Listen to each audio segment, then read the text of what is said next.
కుబేరుని పూజిస్తే అపర కుబేరులవడం ఖాయం.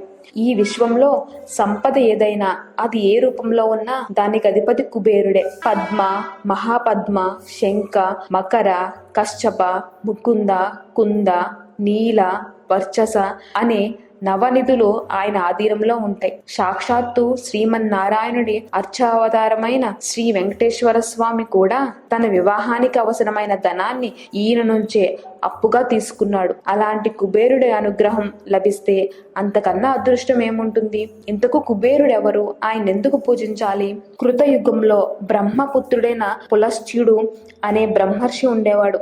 ఈయన మేరు పర్వత ప్రాంతాన ఉన్న తృణబిందుని ఆశ్రమంలో నివసిస్తూ వేదాధ్యయనం గావిస్తూ నిష్ఠతో తపమాచరించుకునేవాడు. అందమైన ప్రకృతి సంపదతో విలసిల్లే ఆ ప్రదేశంలో విహారం కోసం దేవకన్యలు, ఋషికన్యలు, రాజర్షి కన్యలు తదితరులు వివాహం కోసం వచ్చేవారు. పులస్త్యుడికి వీరి వల్ల తరచూ తపోభంగం కలుగుతుండేది. అందువల్ల వారిని అక్కడికి రాకుండా కట్టడి చేయడానికి వారిని ఆ ప్రదేశానికి రావద్దని, ఒకవేళ ఎవరైనా వచ్చి తనని చూసిన ఎడల గర్భం దాలుస్తారని శాపం విధిస్తాడు. ఈ శాపం గురించి తెలియని తృణబిందుని కూతురు ఒకనాడు ఆశ్రమంలో ప్రవేశించి పులస్త్యుడిని చూడటం తటస్థించింది. వెంటనే గర్భం దాల్చింది. భయాందోళనలో ఆశ్చర్యంతో తండ్రి దగ్గరకు వెళ్లి తలవాల్చి నిల్చుంది. ఆయన తన దివ్య దృష్టితో జరిగింది గమనించి ఆమెను పులస్త్యుని వద్దకు తీసుకువెళ్లి ఆమెను స్వీకరించాల్సిందిగా కోరాడు. అందుకు ఆయన అంగీకరించాడు. వీరిద్దరికీ పుట్టిన శిశువే విశ్రవసుడు. విశ్రవసుడి కొడుకు కుబేరుడు.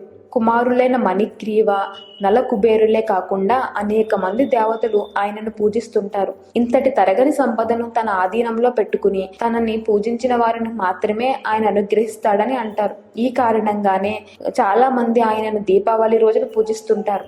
భక్తి శ్రద్ధలతో అంకిత భావంతో కుబేరుడి మనసు గెలుచుకుంటే అవతి కాలంలోనే అపర కుబేరుల జాబితాలో చేరిపోవడం ఖాయమని చెప్పొచ్చు. కుబేరుడి తల్లిదండ్రులు విశ్రావసుడు, ఇలవిల. ఈ కారణంగానే కుబేరుణ్ణి వైశ్రవణుడు అని, ఐల్వల్యుడు అని పిలుస్తుంటారు.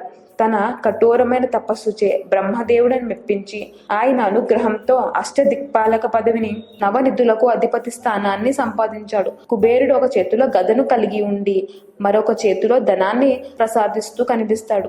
ఆయన చుట్టుపక్కల నవనిధులు రాసులు దర్శనమిస్తుంటాయి. కుబేరుడు ధనాది దేవత. శ్రీ వెంకటేశ్వరుడు వివాహ నిమిత్తము కుబేరుని దగ్గర ఎక్కువ మొత్తంలో ధనాన్ని అప్పుగా తీసుకుంటాడు. ఆ అప్పును ఇప్పటికీ తీరుస్తుంటాడని హిందువుల నమ్మకం.